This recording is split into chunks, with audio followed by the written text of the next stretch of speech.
Recording from the heart of Providence, Rhode Island, you are listening to the Red Card Report podcast. If you like the show, head over to iTunes, leave us a review, and even share the podcast with your friends. Also, don't forget to hit the follow or subscribe button on any of your favorite podcast apps so you get all the latest updates and never miss an episode. Thanks for tuning in this week. We hope you enjoy the show.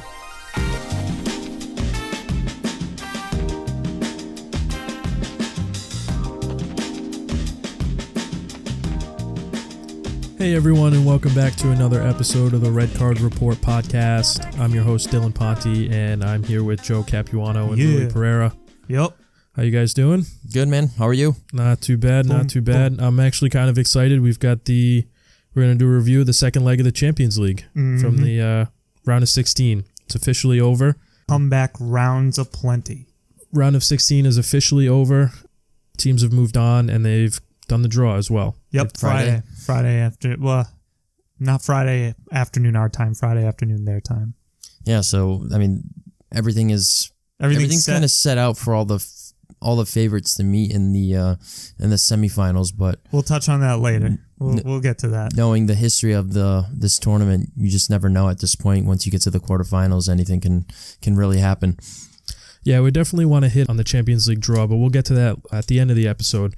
For right now, we want to just do a little review of each one of the round of 16 second leg matches, and then again we'll touch on the draw towards the end of the episode. We'll get some predictions and we'll do a little preview, I guess. Sweet. But yeah, so what's the first game on the list? The first game I think was Real Madrid and Ajax, correct? Yeah, I think so. I mean, I feel like they played both of these games on the same day, so.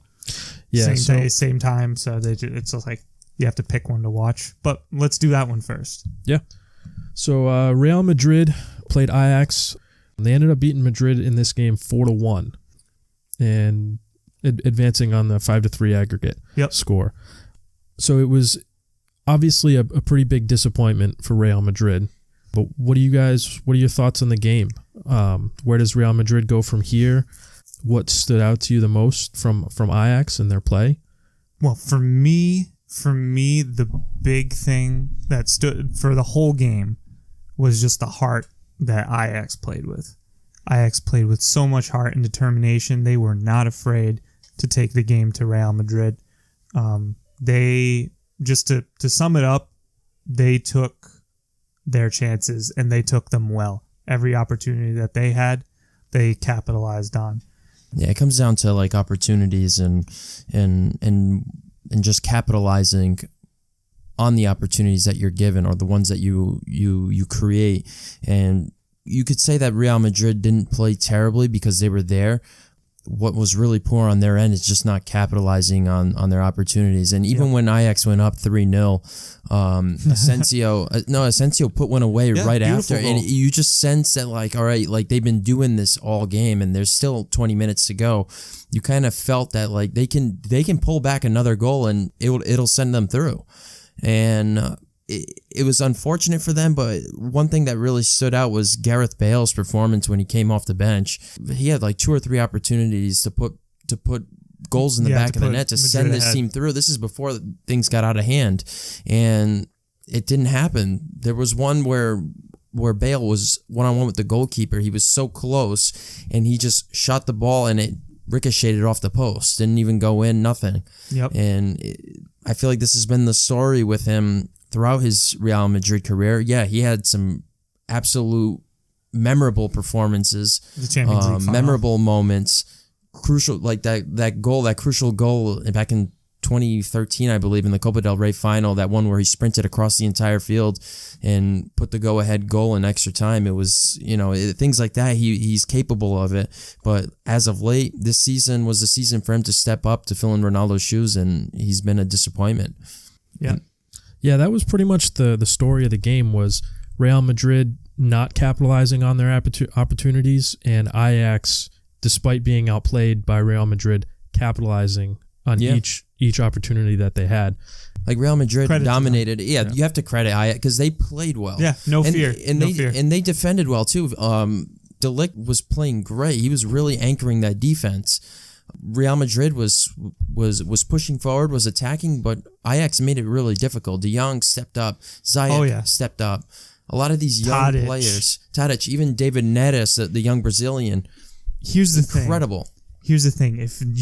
If neither of you had ever watched a football game ever, and you watched this Real Madrid Ajax game and you saw Dusan Tadic, I could have convinced you that he was the best player in history from that game.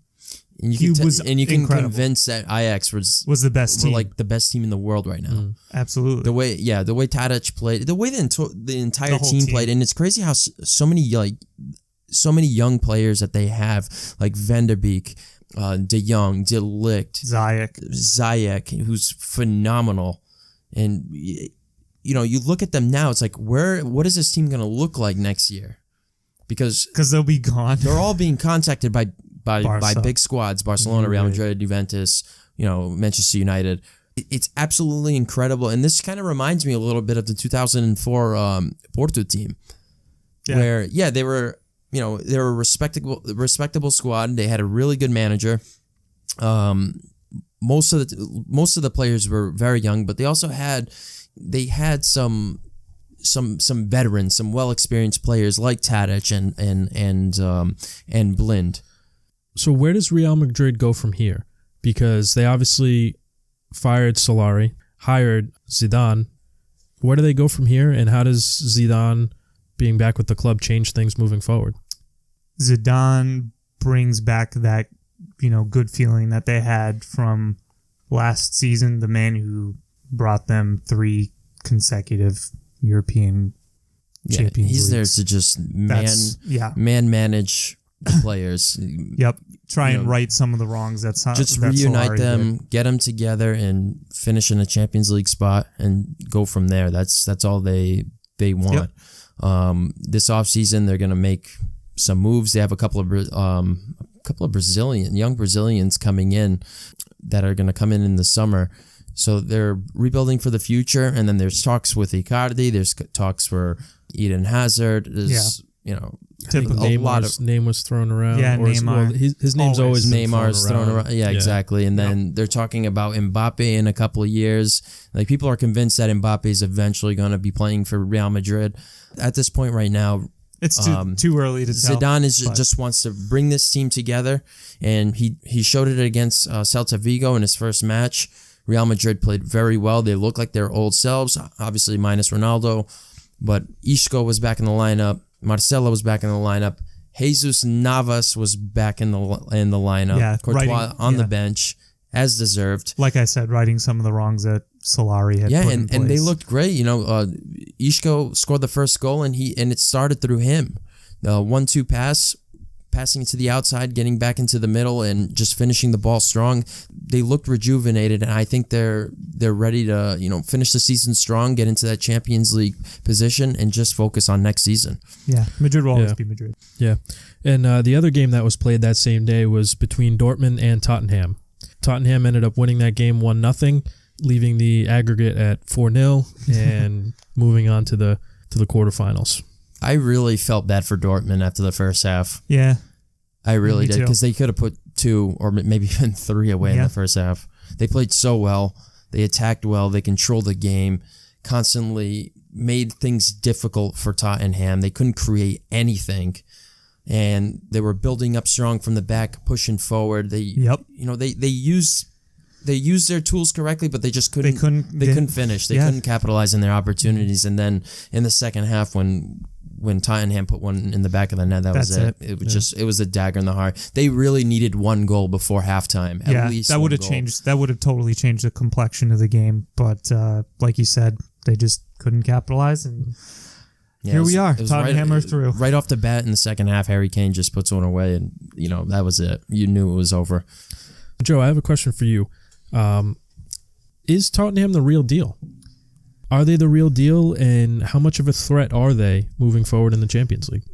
You want to know my knee-jerk response? What it would be? It would be Tottenham is a history of Tottenham is. They're playing really well, stupendously well actually. Under Pochettino, Are they the real deal though? That's a hard thing to say. Dortmund was a good test for them, but I don't know. Something just tells me that they're not gonna make it past the quarterfinals. I don't know. That's me. I don't think so either. And you look at their like recent form too. They lost to Burnley.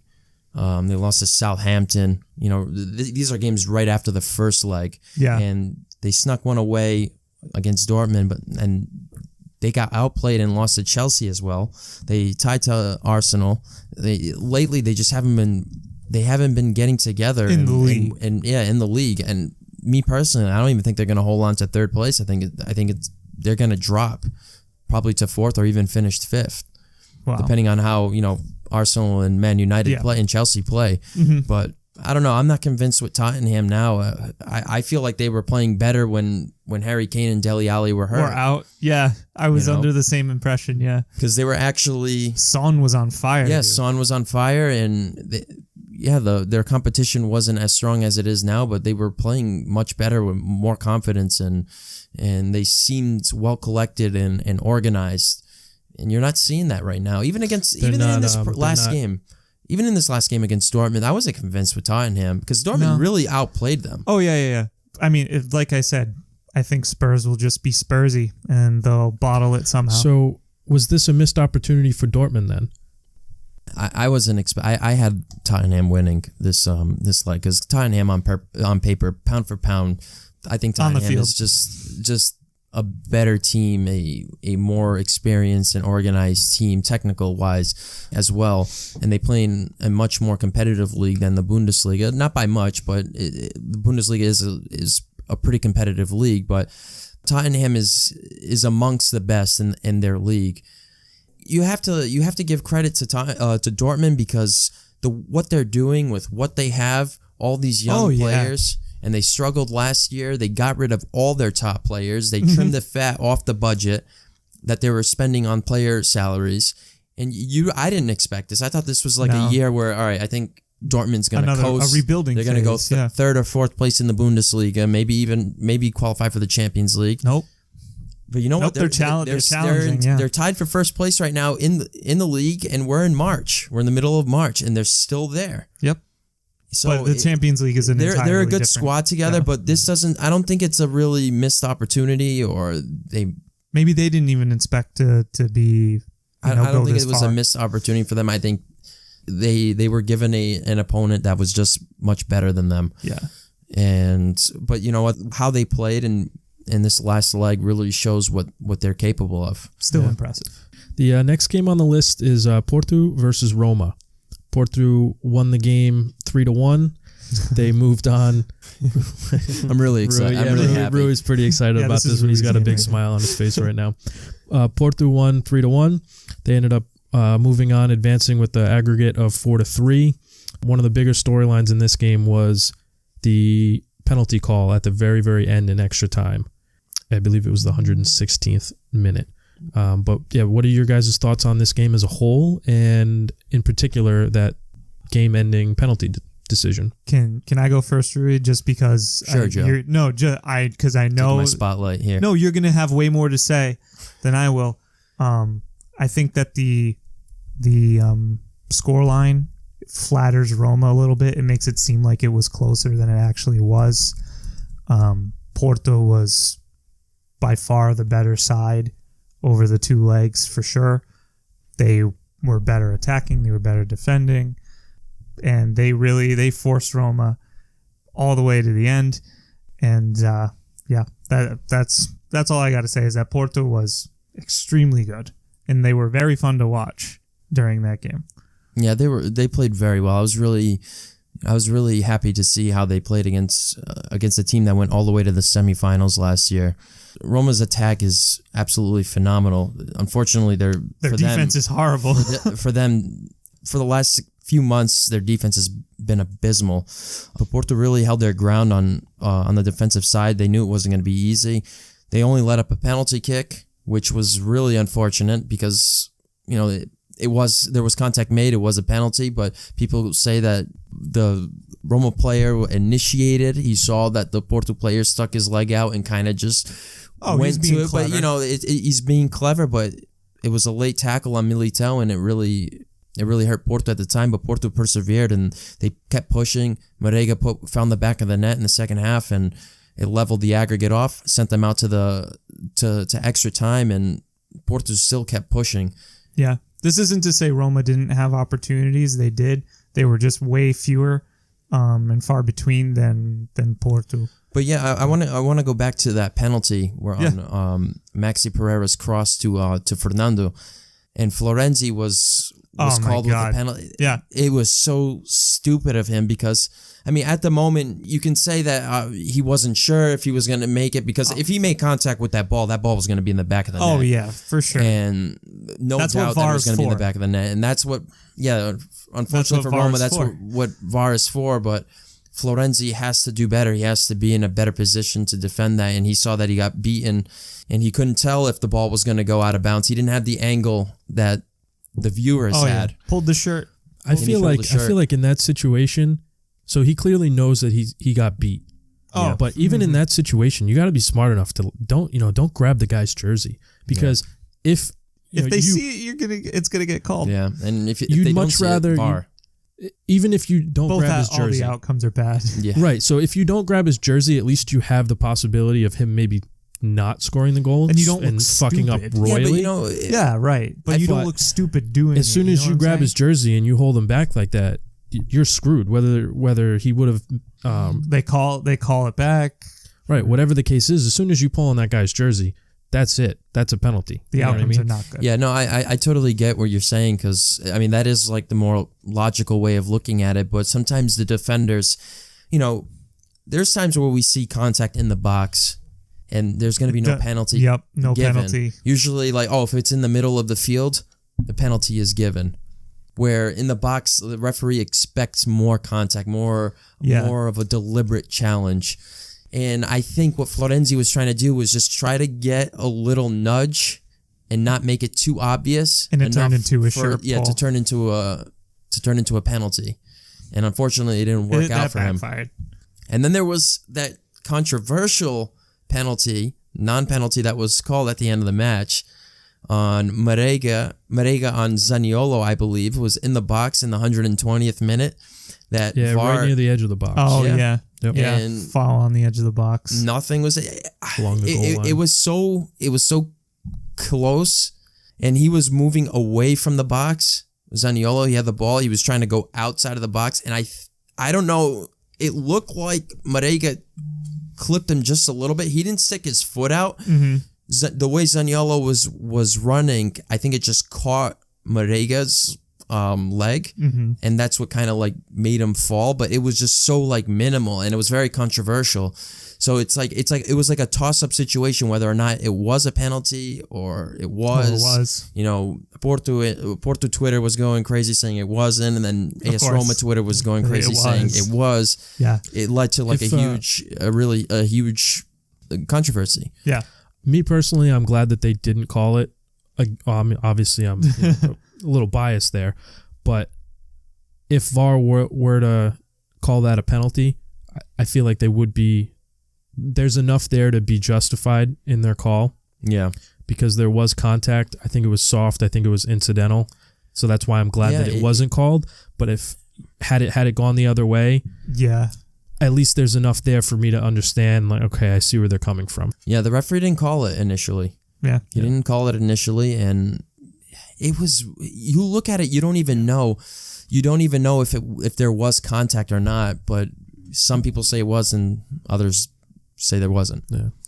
For the sake of time, we're actually gonna skip over. We already talked about the Manchester United game versus PSG with Evan. So if any of you guys want to check that out, that's episode 17 right before this one. So we're definitely skipping over that match, and we're also gonna skip over Man City versus Schalke. Yeah, what can you say? Touch up on it just for a few seconds. Yeah, we'll get through it quick. But Man City beats Schalke 7-0. The aggregate ends up 10-2. Aguero opened up the scoring in the 35th minute and then had a penalty, put a penalty away in the 38th. And from that point forward, the game was just... Right after, you just saw like right in the beginning of the match that Man City was just banging on this door, and it took until the 35th minute for them to score, and once they did, they just took off. It did not stop. It did not stop after that. Again, moving on pretty quickly over that one. Bayern versus Liverpool. A little bit more exciting. Yeah, definitely, I would say. Very exciting game to watch. Liverpool ends up walking away 3-1, moving on in the aggregate 3-1. What is wrong with Lewandowski? That's what I want to know. We were on the same page on that one, Rui. We were like, what is going on with that guy? I mean, Bayern Munich should have went through. Yeah. They should have went through. Before Van Dijk's goal, Bayern Munich should have went up probably 3 or 4-1. That's how many opportunities Lewandowski had 2 opportunities where he should have scored. Mm-hmm. You know, he had one-on-one with the goalkeeper. He tried to like chip him as a dribble so he can collect the little chip dribble and just put the ball away, where he could have just struck it right into the back of the net. Which is what he's good at. He's good at doing it, right? Didn't do it. Another opportunity on a cross where he whiffed right in front of the goalie. And if he just put that to the side, it was going to go into the back of the net. And there was another opportunity where he took a shot and he missed the net completely. Yeah. Yeah. You know, and you don't expect that from him. Bayern. Bayern could have done it, but they played so well, and they did everything that you have to do against Liverpool. You know, they controlled possession well. They had opportunities, and this is what you have to do when you're playing against a team that runs the Jurgen press, that really presses hard and tries to force the team into mistakes. Mm-hmm. You have to control the game. You have to control possession. They did that. Did you see Salah at all in this game? Like, contribute at all? Well, he did at the end. The cross to Mane at the end. He assisted on that cross. That was in the 84th or 85th minute or something like that. He did okay. As of lately, he hasn't been playing to his normal self. He's not having the same year that he did last year. Mane is definitely the guy stolen the show. Yeah, over the past few weeks, Mane has definitely stolen the show, and especially that first goal. I don't know what the hell that first goal, the skill that he showed. Oh yeah, I don't know what the hell Neuer was doing. I saw it. Yeah. Freaking sweeper keeper sometime, man. They think they can come out. They think they can do it. Do something like that. But the way he collected the ball down, made a little stutter step, and then he turned on Neuer and just chipped it over the defenders. Beautiful goal. Great play. Definitely took advantage of the situation that he was in. Yeah. Next and last game on the list, Barcelona versus Lyon. Very similar to the Manchester City game, so we won't talk too much about it, but Barcelona walks away the victors with in this one 5-1. Just outstanding performance by Messi. 2 goals, 2 assists, and the rest is history. You know, when Barcelona went up 2-0, you still saw the fight in Lyon, and which forced them to get that goal. They pulled one back, and it was just all right. Everyone's got to like hold their breath at Camp Nou, because you don't know what's going to happen. Like if they score another one. That could be it. With X amount of minutes left, you know, that could be it. That could be the decisive factor, but you know, it wasn't. And hats off to Messi. He's a genius. He does this week in and week out. This guy's incredible. It's not even fair. It's just not even fair when he's on the pitch sometimes, especially against like the smaller teams. That guy can just do anything. He can create anything. He can score from nothing. Yeah. And turn it into something. He's absolutely a joy to watch. And you know what? The way Barcelona's going, the form that Messi's in right now, I won't be surprised if they go all the way to the final and even win this thing, despite not having the best team that they've had in a while. Yeah, always a possibility with Barcelona. Yeah. Any final thoughts for you, Joe, before we move on to the Champions League draw? Just, Messi is incredible. That's all I can really say. Messi's incredible. No, I completely agree. I didn't get a chance to watch the game, but I saw the highlights afterwards, and I was getting notifications, updates for the score, and just no surprise. Yeah. And you just see Twitter too, just getting blown up like Messi. Oh my God, like it's incredible. It's incredible. We're spoiled. Frankly, we're spoiled to be living in this time period where we can watch Ronaldo and Messi. Yep. Speaking of Ronaldo, we actually forgot to hit on this game. I didn't mean to save it for last, but I skipped over it on my notes right here. But yeah, the next game on the list would be Juventus versus Atletico. And what a game that one was. Juventus walks away 3-0, moves on in the aggregate 3-2. But the biggest story in this one was obviously Cristiano Ronaldo's hat trick to give them the 3-0 win and send them through to the quarterfinals. That man had the whole Juventus fan base on his shoulders. And it just shows you how clutch this guy is. He made it look simple. That's what they bought him for. That's what he said after the game. He's like, this is why Juventus brought me here. And yeah, you bet your ass that's why. He was incredible. And he took so much credit. This is the thing. People just don't learn from this. The more you criticize this guy, the more you tweet about him. Oh, Ronaldo, first 6 or 7 games or whatever it was, he got sent off one game. He only had one goal. Oh, he's done. This is a new team. He's not on Real Madrid. Yada, yada, yada. When you start doing this to this kind of person, you're toast. You're going to pump this guy up. Look at last season, right? Started his last season at Real Madrid. Started off with just 4 goals in the first half. 4 league goals, right? And then look what he did at the end. He scored like 22 goals in the last 18 or 19 games. Scoring for fun. This is what he does. He's absolutely incredible. And when it matters most, you cannot rule this guy out. Whenever he's on the field, he'll make it happen. Yeah. And he did. And I mean, he deserves all the spotlight because he was the top performer, but the whole team really did perform well. Bernardeschi put in a great game. Oh, that second MVP. If Ronaldo didn't have a hat trick, that was MVP right there. Yeah, it was Bernardeschi. Spinazzola playing his first Champions League game ever, but in his whole career, this was his first game, and he put in a stellar performance. Everyone really left it all on the field, and that was as a Juventus fan, it was just very good to see that they really put all their heart and their effort into that game. Yeah, I've always been pretty critical of Juve specifically. As you should have been. They've been playing like shit the last few weeks. Yeah, specifically in the Champions League, but you got to give Juve credit here. Give credit when credit's due. After they scored the first goal, I was absolutely convinced this game is over. Just by the way that they were playing, I had a feeling that by the way that they were playing, they were overpowering Atletico Madrid, and Atletico Madrid just looked so visibly defeated. I saw that after 5 minutes. Yeah, after the first goal, scared I was for my life. Yeah. And I did not want Juventus to win this game because obviously, being a Milanista, I really did not want them to win. But after that disallowed goal, Chiellini's disallowed goal, which you can really make a good case, and I think they were robbed of a goal. I was just like, oh my God, these guys just came out with their guns loaded, and I was like, they're not going to survive. They are not going to survive. And then Ronaldo puts one away, puts another away, and then they get a penalty. And I was just like, this guy's not going to miss this. I would put everything that I own on this bet. This guy is not going to miss this penalty. Yeah. But everyone did. There's one thing that I want to touch up on just before we move on. Now, Joe, you know that I'm a huge critic of your club, and also Max Allegri, like many of your fan base, very fickle. And I think you're on the fence with him.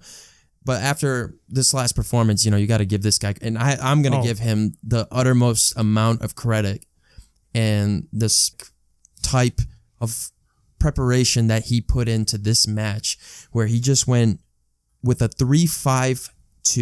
Yeah.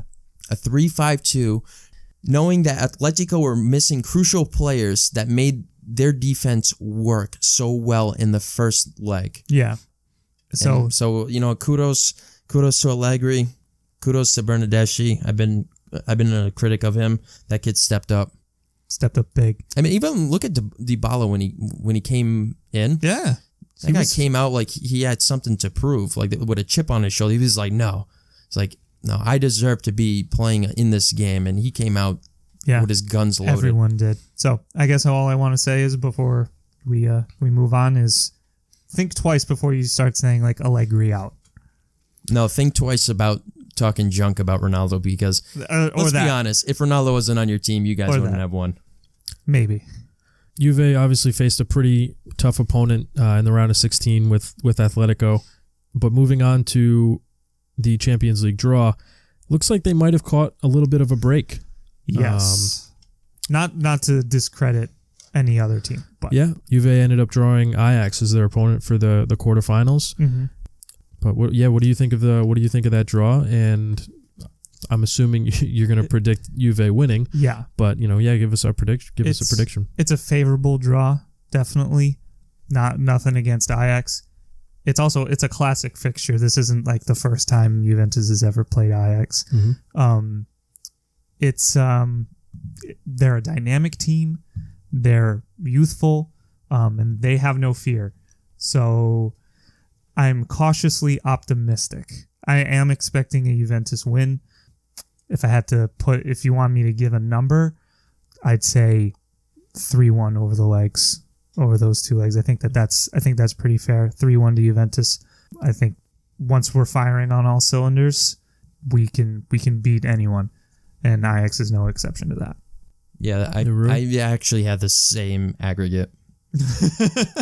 We agree. Yeah. Yeah, I think Juventus 3-1, maybe 3-2, but I would stick with 3-1. As Joe said, they're a young, dynamic team. They're pretty well organized and mature beyond their years. They're playing. Oh yeah. A lot of the young players are playing that beyond their years. Like they've been playing, 3-4 years of Champions League ball, not just league ball, just Champions League ball. Material. And it could happen. Like I said, I hate making these predictions because for me personally, they never match up because anything can happen.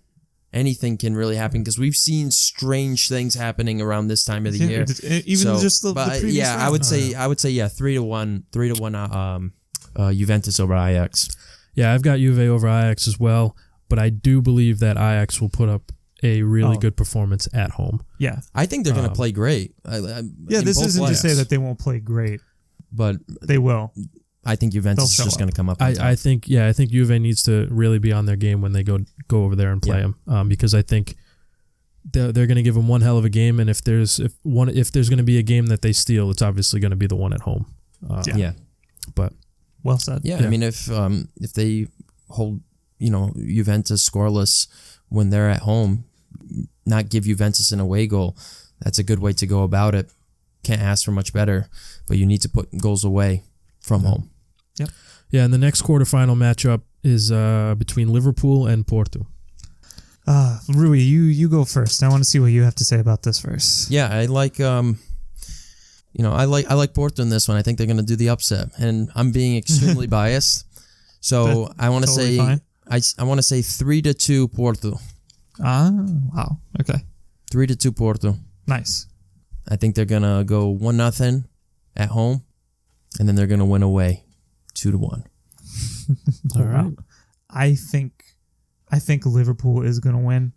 I think that they have the players. They can do it. But I don't think that the scoreline is going to be that big. I think it's going to be like 2-1. 2-1 to Liverpool on aggregate. Porto's really good on defense. I think that they can hold them to that. But anything can happen. I feel like we're going to keep saying that over and over again. But honestly, with some of these fixtures, literally anything can happen. We'll see. I just want to make a quick correction. 2-2 away at Liverpool. Okay. They go through on away goals. Yes. Yeah. Right. No, 3-2 aggregate, but they're going to score 2 at Liverpool. At Liverpool. Yeah. Okay. As much as I love to see Porto win this one, they will. I'm picking Liverpool. As much as I saw the pain in your face. As much as I would love to see Porto win this one, I don't think they have enough firepower to get through Liverpool's firepower. Yeah. At the end of the day, Liverpool is the better squad all around, top down, and over 2 legs, I think that'll push them through. Yep. Yeah, next on the list is Tottenham versus Man City. Typical EPL matchup. I'm going Man City. Sorry, they're playing great. They're challenging for the EPL title. They absolutely destroyed their opposition in the Champions League. What more can you say? I think Tottenham is going to be Tottenham, and Man City will go through by 4 goals. Yeah, 4-1. 4-1. yeah, 4-1. Man City. Originally, I had really wanted to pick Tottenham until you saw the draw. Just because, but yeah, both teams I feel like struggle at this point in the Champions League. Mm-hmm. Both teams end up falling apart or losing to an upset or something, whatever it may be. Neither of them have the history in the Champions League. That's for sure. If Man City hadn't have put up such a dominant performance against Schalke, I'd probably pick Tottenham to upset them. But Man City is just too they're so dominant. Too overpowering. Too good. And not to everyone on the play field. off what you had said, Joe, but I think at the end of the day you're right. Tottenham will end up being Tottenham, and despite them both usually screwing things up. Yeah, screwing things up at this stage. Who's going to bottle it first? I think City Tottenham, or Tottenham? Exactly. Tottenham. I think Tottenham will be the one to bottle it first. Yep. Yeah, and at this, when it gets late into the year, when the season's coming closer to an end, it comes down to fitness and, your fatigue level and everything like that. And this is where Man City is just so... The depth on that squad. The depth is just incredible. They have 4 center backs that are pretty damn good.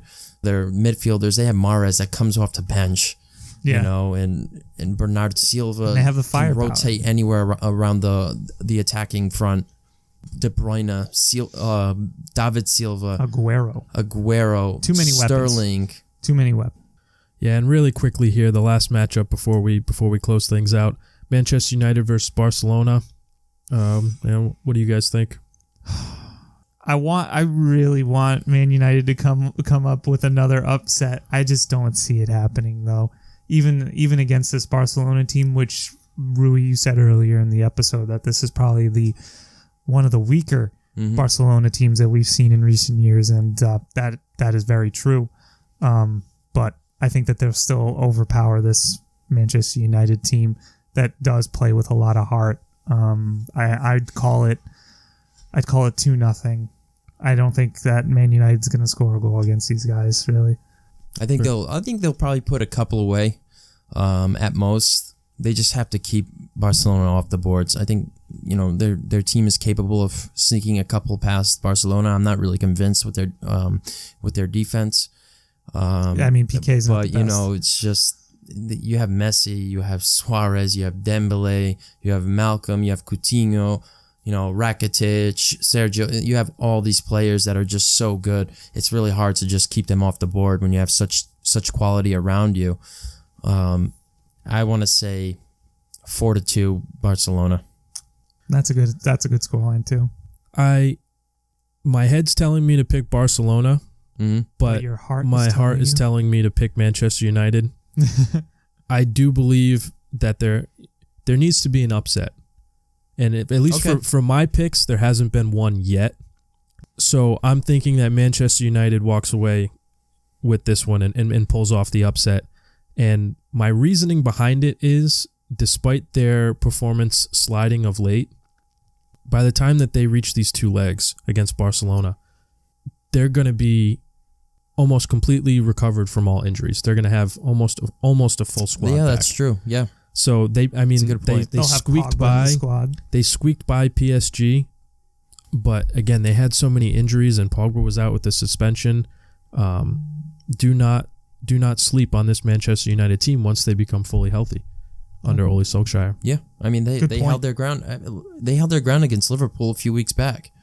They snuck their win against PSG, and then they lost to Arsenal. It's just one match, but we know what they're capable of when they're playing against the absolute best, and we shall see. You never know what's going to happen. Yep. Yeah. All right, boys. Let's wrap things up. You guys have any closing thoughts? Forza Juve, Cristiano Ronaldo is amazing, and I've watched that game no fewer than 200 times. All the highlights, yeah. But yeah, we're just watching the highlights. Yeah, well, for me, Forza Porto, Mar Azul. Let's carry this team through and repeat 2004. I would love to see that. All right, that's it. Thank you, everyone, again for joining us this week on the Red Card Report podcast. We hope you enjoyed the show.